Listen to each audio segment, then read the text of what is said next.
The theme for the Global Peace Convention this year is moral and innovative leadership in peace building for our changing world. It could not be more timely due to the present circumstances of global uncertainty and seemingly irresolvable conflicts. While globalization benefited humanity greatly through trade, travel, and communications, there were also real downsides. The COVID-19 pandemic, for instance, showed how rapidly a health issue in one city can become a global crisis. More importantly, it reminded us of the uncertainties of human existence and our inability to find effective global solutions, regardless of the myriad international organizations created for just such a crisis. As an economic phenomenon, globalization has heightened the inequities between rich and powerful nations and the developing world. This has reignited a politics of resentment and a growing separatist nationalism in reaction. These dynamics have been intensified by the global focus on consumerism and material development that seem to undermine traditional cultures and values, leading some to turn to violent religious extremism.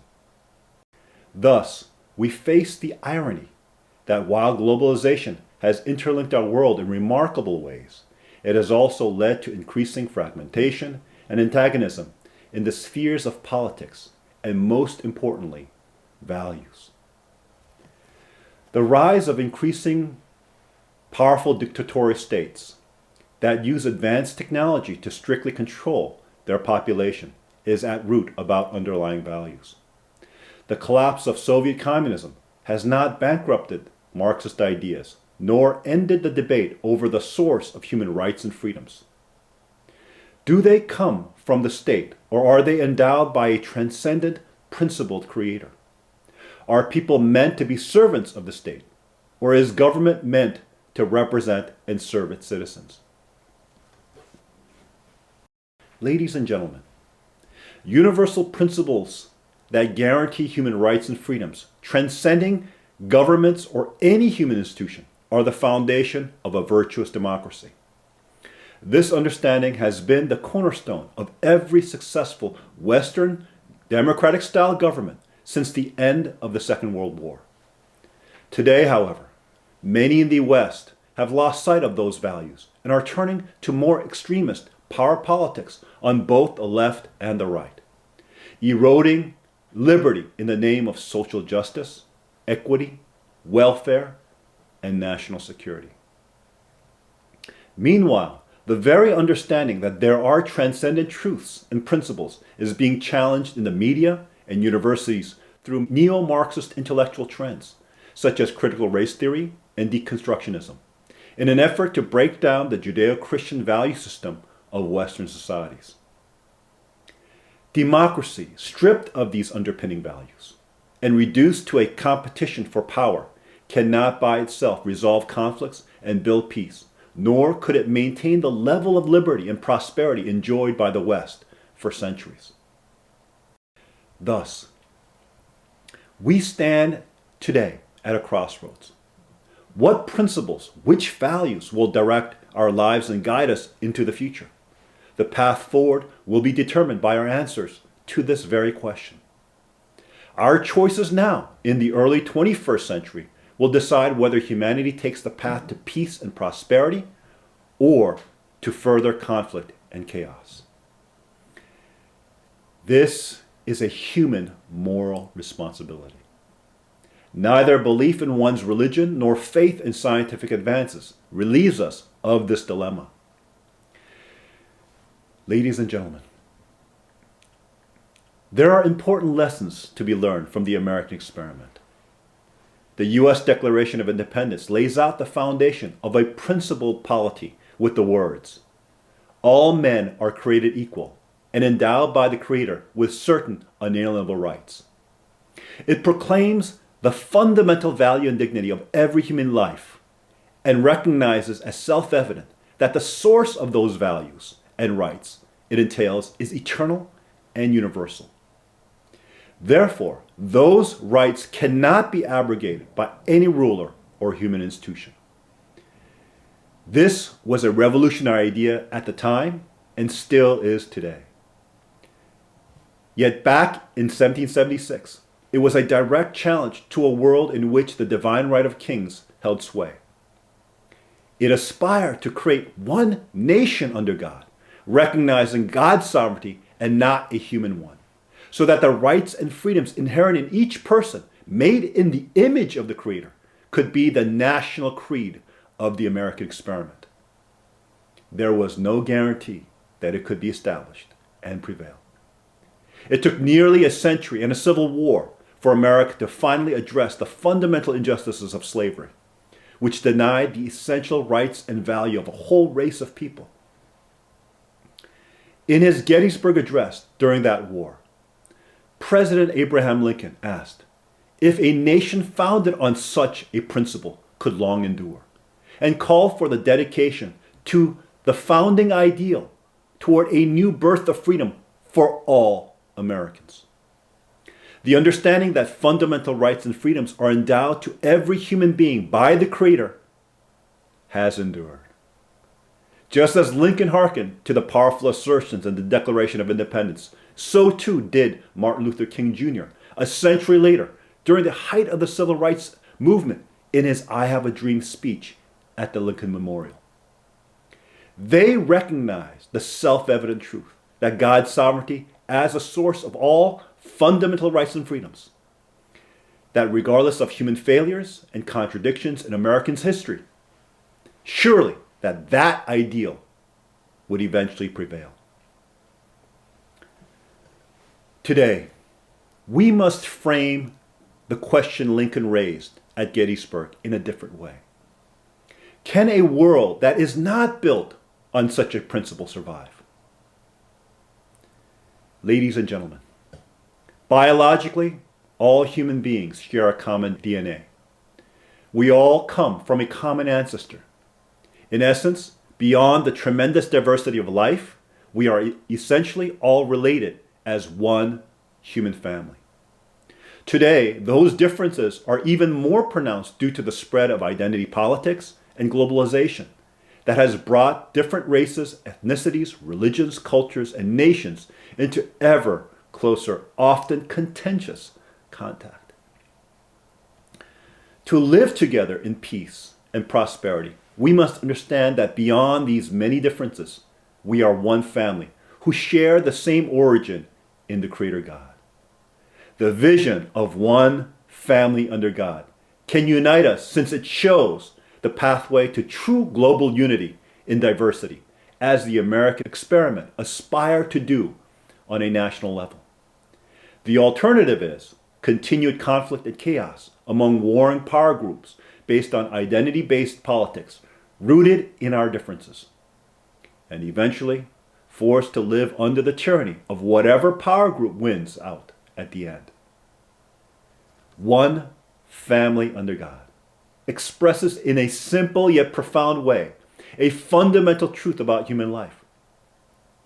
We are all relational beings. At birth, we are completely dependent on our parents for survival. As we develop in the family, we learn valuable lessons of interdependence, cooperation, and coexistence by finding our sense of value and belonging, recognizing the importance of the relationships we build as a son or daughter, brother or sister, husband or wife, and father or mother. These lessons are then expanded to a larger circle of relationships within the family and outside the home, to the larger society, nation, and world. Family is the central locus of human experience and meaning.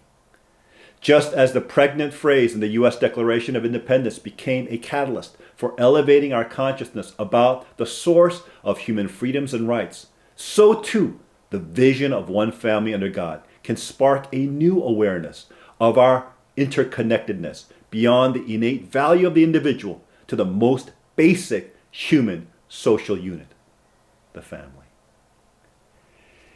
Imagine the ramifications if we really began to perceive every person as a member of God's family, sharing in the innate value, freedom, and rights endowed upon each one of us through our creation in His image.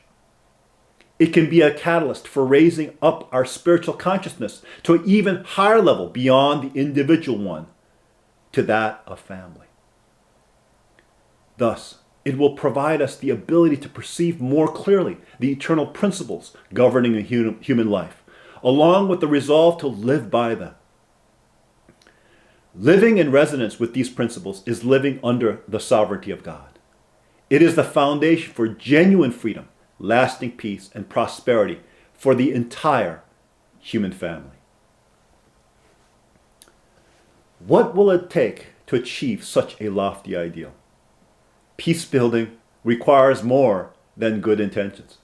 It must stand upon foundational principles that can be expressed through effective action. We have to remember that we are not the source of our own existence. We cannot arbitrarily create the laws we exist under. Just as natural laws exist and govern the world of nature, so too do moral laws that govern the human spirit. In recent centuries, we have learned a great deal about our universe, that it has a beginning, is highly ordered, and functions with mathematical precision. Science itself begins with the assumption of natural laws and principles that are unchanging and absolute. The origin of the universe must be transcendent, and the source of the natural and moral laws that guide us must in itself be unchanging. We call that origin and source by different names, but most typically, we use the word God. Just as we understand that living in harmony with the laws of nature is necessary for sustaining life on our planet, so too is aligning with the moral laws of the universe necessary to finding meaning and fulfillment in life that can be shared by all people. God and the universal principles He created must be at the center of human existence. True freedom is not doing whatever we like in the moment. It is the freedom to recognize and live by those principles through which true human value and dignity are realized. That is why freedom of conscience is so important. It is the foundational freedom that recognizes and guarantees the equal value of every person that the U.S. Declaration of Independence proclaims and the Constitution ensures. It recognizes the conscience as the human faculty through which we discern the universal principles that govern our existence and distinguish right from wrong. All other freedoms, such as the freedom of belief and expression, are an extension of the freedom to exercise one's conscience. Thus, freedom of religion is an absolute necessity in ensuring true liberty. The world's religions have a vital role to play in bringing about this transformation of conscience. Extending the importance of freedom of conscience to the level of society means that freedom of religion is an essential foundation for a truly free and ethical society. But freedom comes with responsibility. Throughout history, God has inspired the founding of various faith and wisdom traditions to elevate human consciousness and cultivate ethical civilizations. And yet, continually, we see division and even conflict between people of different faiths, although the vast majority of the moral precepts they seek to live by in daily life are exactly the same.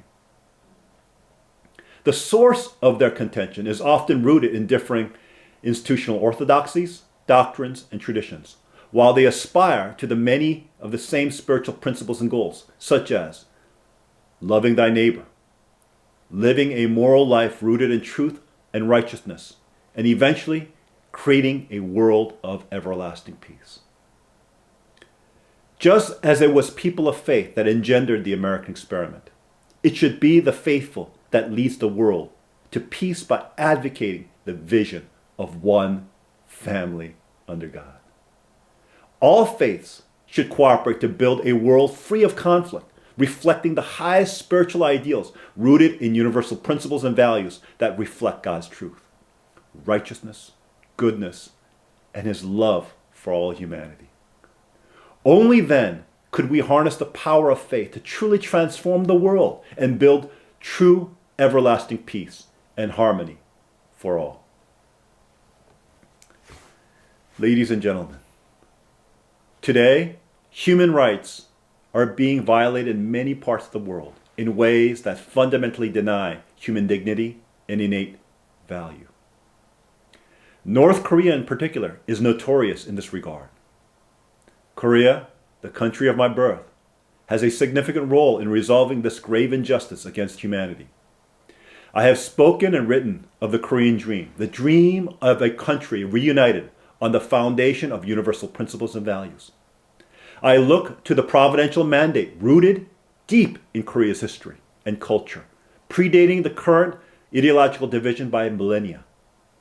In particular, 홍익인간, or living for the greater benefit of all humanity, resonates with the spiritual principles of all the great religious traditions and with the high ideals of the Declaration of Independence. Divided Korea is the last remaining vestige of the Cold War. The North is the last bastion of atheistic communism in its most extreme form. The impact of the principled reunification of the Korean people, artificially divided for way too long, will be enormously significant. Not only will it benefit the peninsula and the East Asia region through greater peace, stability, and prosperity, it will be a light to the world, showing how even the most extreme division and conflict can be overcome. Korea can become a model for many countries in the world, particularly those that experience colonialism, division, and poverty, as it champions the vision of one family under God as a global advocate. Ladies and gentlemen, to create a world that substantiates one family under God calls for moral leaders and virtuous citizens. These are raised in families. Effective peace building with deep roots begins in the family. Families look to shape the future of society through each rising generation. Therefore, before we speak of principled societies and nations, we should first speak of families that live in accord with the universal principles we have just spoken about. The family should be the school of love where children learn how to relate with others, parents, grandchildren, siblings, aunts, uncles, cousins, you name it, and where the foundations of character are laid. This provides a child with the model for relating with others in a wider society as an adult. It is also where the child can experience most directly the love of God. The revolution in spiritual consciousness begins with a revolution in the life of the family.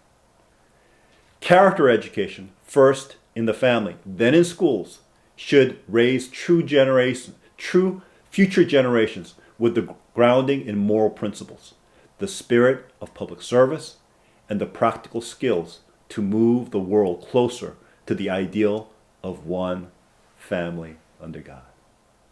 Such families will form the social foundation for realizing that ideal through raising the peace builders of tomorrow to actively bring it about today. Realizing the vision of one family under God requires leadership that is both moral, rooted in universal principles and values, and innovative, finding creative solutions to put these principles into practice. Such leadership is essential to tackle a wide range of challenges. Our time features a cacophony of conflicting ideas about human identity and society, from the nature of the state to individual identity and gender relations. The result has been widespread moral confusion. That is why we need clarity in principles, values, and a vision, which could guide us through this impasse in human history. It is important that we understand which ideas will lead to peaceful, harmonious future, and which will dissolve social bonds, leading to chaos and anarchy. Ladies and gentlemen, the vision that can guide humanity to world peace is none other than one family under God. It builds off the idea of God's sovereignty as a source of all human rights and freedoms, as well as expanding those ideas to the level of family. It recognizes the relational nature of our human existence and how family shapes and forms our worldviews. It acknowledges the value of diversity and recognizes the Creator as the common thread that holds all humanity together, just as a good parent is able to be the glue that keeps their often contentious and competitive children united in love within the ideal of family. Most importantly, it raises humanity's spiritual consciousness of the moral laws that should govern a truthful, righteous, and good life, beyond the barriers of ideology, religion, ethnicity, race, or even nationality. It challenges us to rethink our paradigms and look beyond the failures of the past to what could possibly be in the future if we only dare to dream big. For we collectively are the authors of this chapter in human history. Today, our world is at a critical juncture and an inflection point. The choices we make, the standards we set, and the leadership we exhibit will have far-reaching implications for the future. Now is a time for clear vision and principled action. I hope that each one of you will become peace builders in your respective spheres of influence and join us in this great movement for global peace. Let us all commit to become the moral and innovative leaders who invest all of our passion, energy, and talent to serve the greatest good for the benefit of all humanity, that together, step by step, we can finally realize the greatest dream of all, the dream of one family under God. Thank you very much, and may God bless you and your families.